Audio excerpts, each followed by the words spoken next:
पुरानी हवेली। एक रहस्यमयी कहानी था। गांव के किनारे एक पुरानी हवेली थी। चारों ओर ऊंची दीवारें, टूटी हुई खिड़कियां और जंग लगे दरवाजे।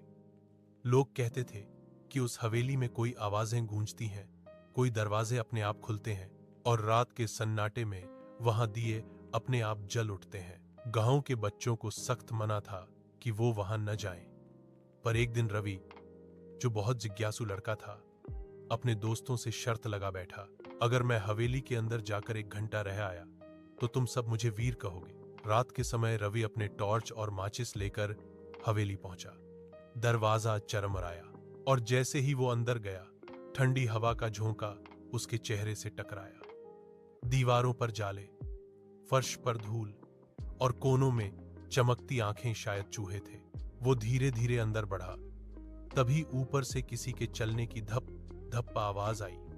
रवि का दिल जोर से धड़कने लगा, लेकिन वो रुका नहीं। उसने ऊपर जाने की हिम्मत की। सीढ़ियां चढ़ते ही उसने देखा, एक पुरानी तस्वीर टेढ़ी लटकी थी और उसके नीचे एक पुराना संदूक रखा था। रवि ने कांपते हाथों से संदूक खोला।